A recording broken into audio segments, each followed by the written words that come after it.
quando eu recebi a mesa, enfim, partilha patrimonial, falei, o que eu vou falar de partilha patrimonial? E me veio imediatamente, né? Partilha de bens, partilha de quê?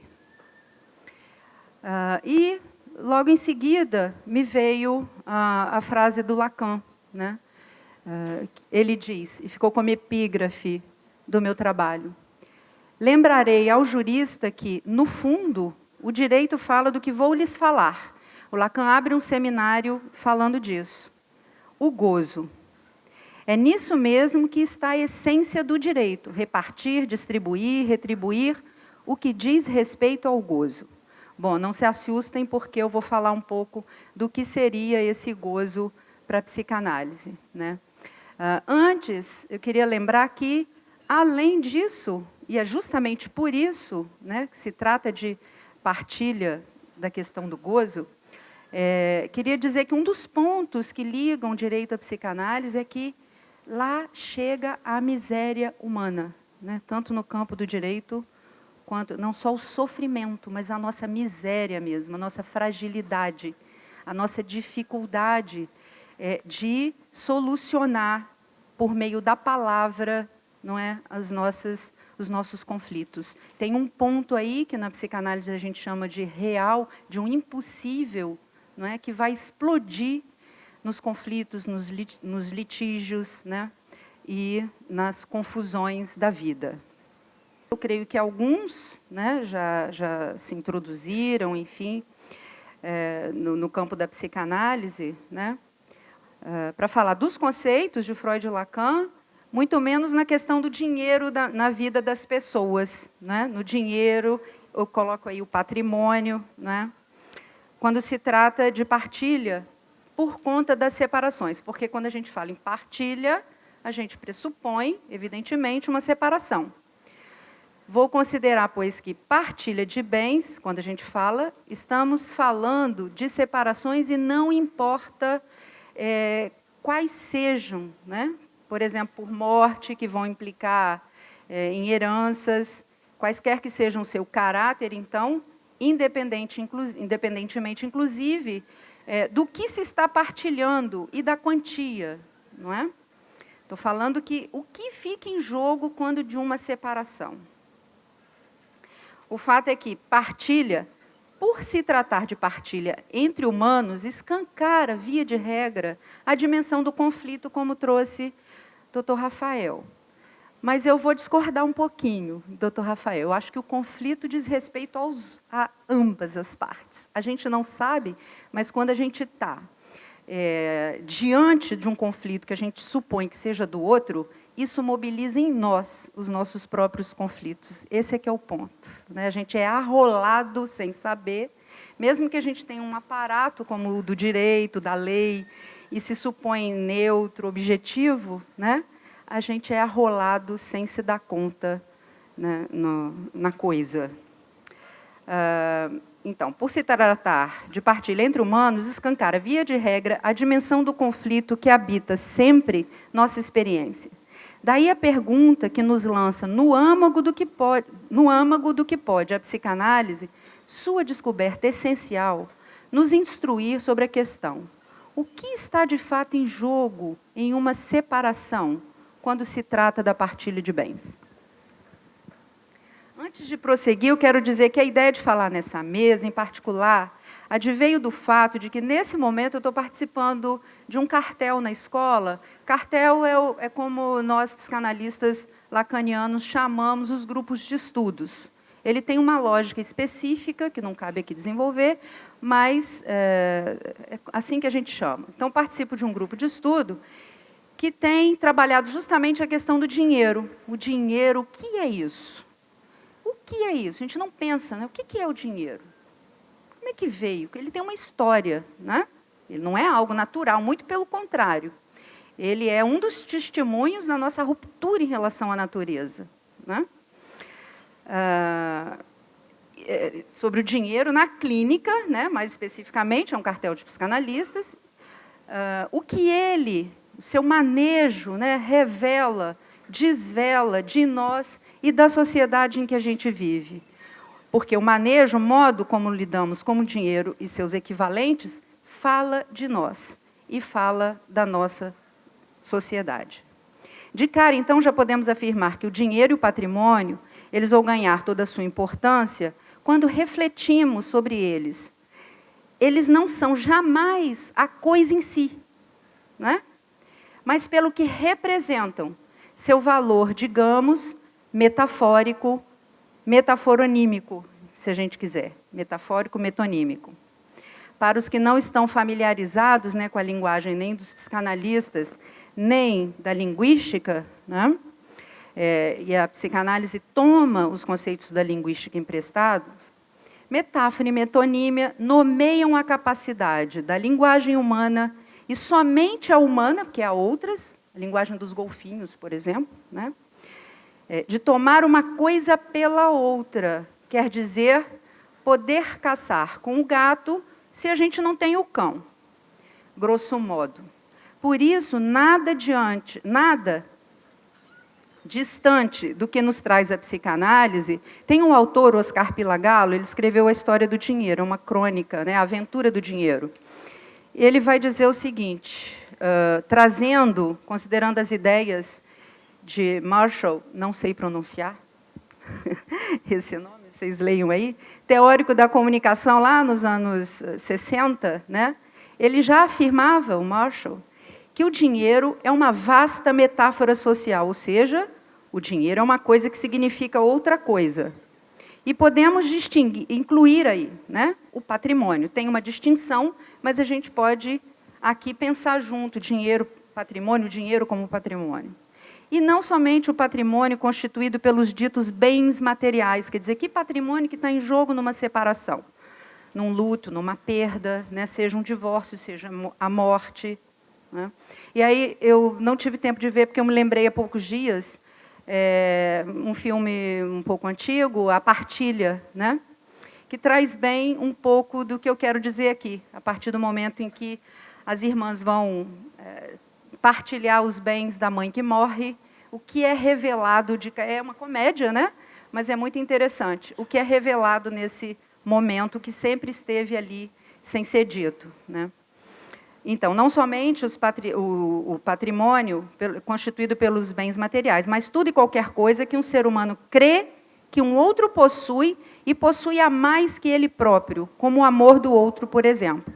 Ocorre-me, nesse caso, a lembrança de uma amiguinha na infância que se queixava de que sua mãe, a despeito do ódio que provocava nela e em seus irmãos, separava sempre o melhor e maior pedaço de carne para o irmão mais velho, sistematicamente, a cada almoço. Por isso, levando em conta a já evocada experiência da psicanálise, é preciso ressaltar que o conflito em questão, quando se trata de uma partilha, acreditem, vai muito além do que podemos entender, né, comumente. Vai muito além de sua dimensão consciente, ou seja, o conflito de que se trata, que se desvela no momento de uma partilha, é o conflito inconsciente. Nossas rivalidades infantis experienciadas frente às figuras parentais e fraternas.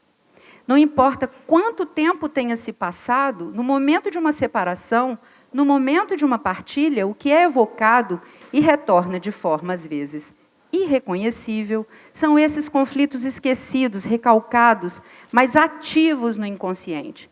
Essa é uma ideia importante. Aquilo que fica recalcado não é um simples esquecimento que fica adormecido.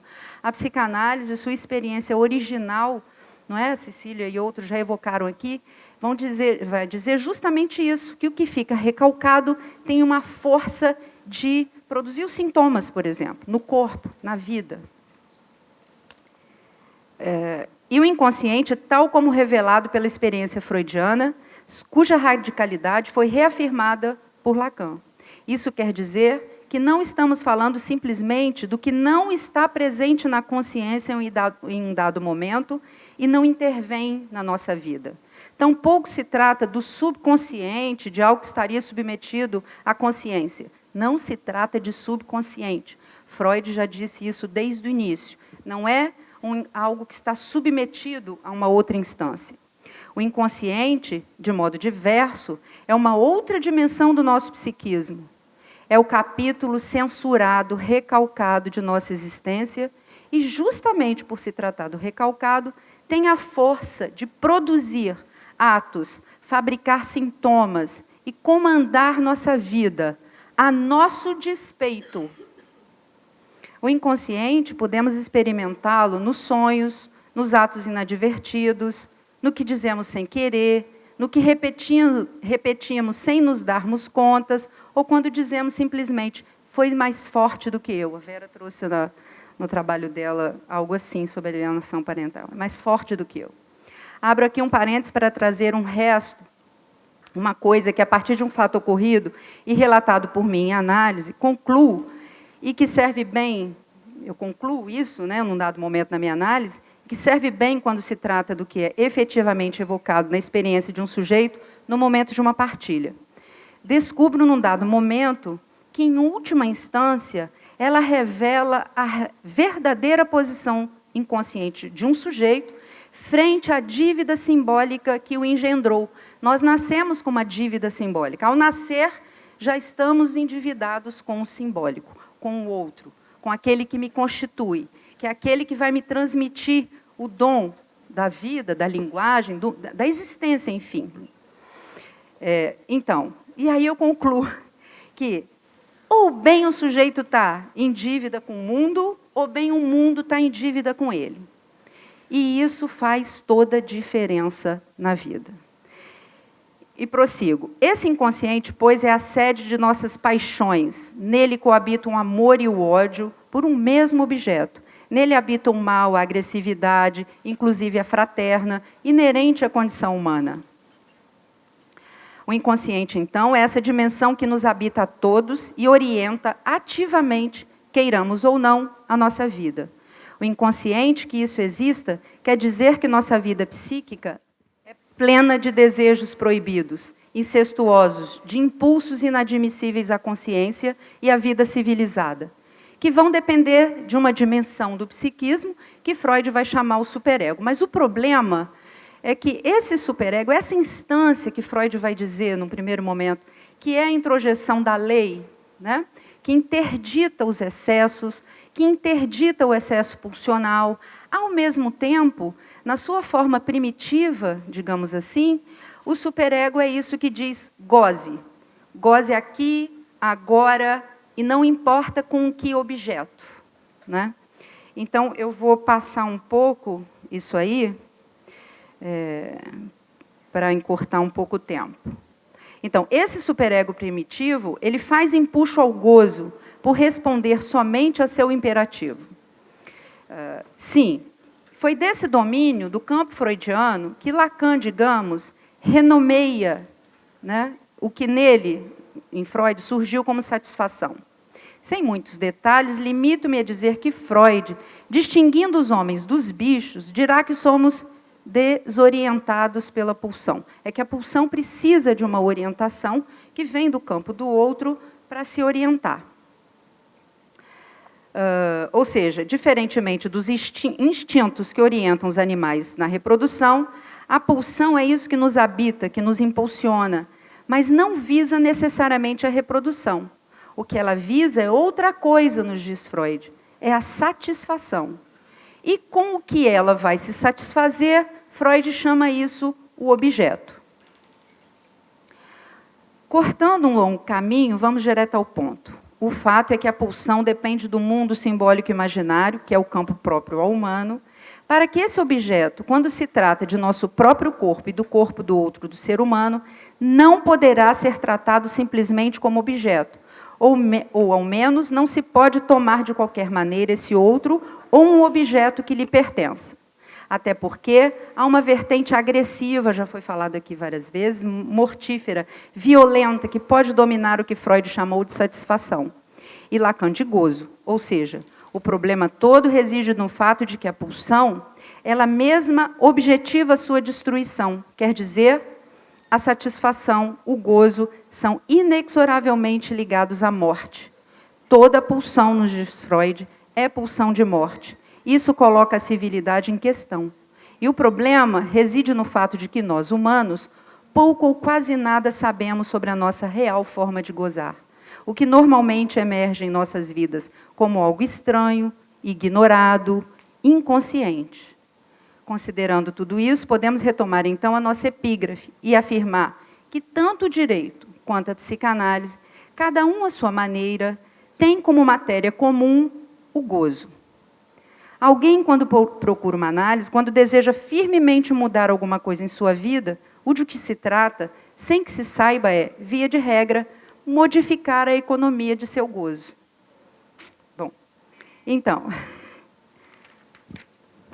o direito também, ele vai, né, sem que se saiba, de alguma maneira, colocar um limite a isso que se excede em algum canto, né? Eu vou pular esse pedaço, porque o Lacan vai tirar o conceito de gozo de usufruto, né? Depois esse texto vai ser publicado, vocês podem ler. Então, ele tira o conceito de gozo de usufruto, né? Mas eu queria trazer, para terminar, justamente uma citação do Rodrigo da Cunha Pereira, do seu dicionário. Ele diz o seguinte: uma das grandes contribuições da psicanálise à prática jurídica é que, ao nos revelar uma outra realidade que é psíquica, desvenda uma subjetividade e razões inconscientes, que, embora não esteja ali no mundo objetivo dos autos, as razões inconscientes e o gozo estão presentes, perpassando a cena objetiva do processo e dando ao mundo dos autos um destino muito diferente daquele que teria se tivesse presentes apenas os aspectos objetivos.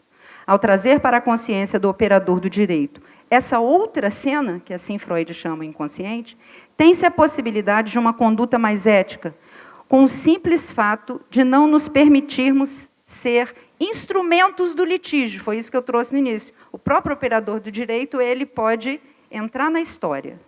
E aí, lembrando a importância da análise, também para os operadores do direito, lembrando o doutor Fábio ontem, que trouxe isso, né? Porque para a gente não ser arrolado com a nossa própria fantasia, como já foi trazido aqui, né? Todos nós temos uma fantasia inconsciente que o conflito do outro atualiza, né?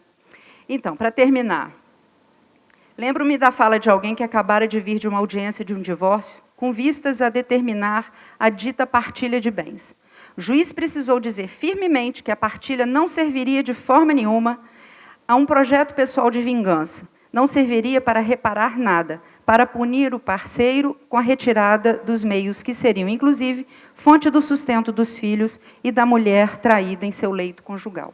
Nota-se, com esse e tantos outros casos, isso a jurisprudência mostra, enfim, que na cena jurídica, a cena jurídica, nela se materializa uma realidade subjetiva em que as partes, não tendo capacidade, e aí eu acrescento, em algum momento, por alguma razão, sem recursos simbólicos para resolverem seus conflitos, transferem a um outro a responsabilidade de fazer valer a lei diante dos excessos.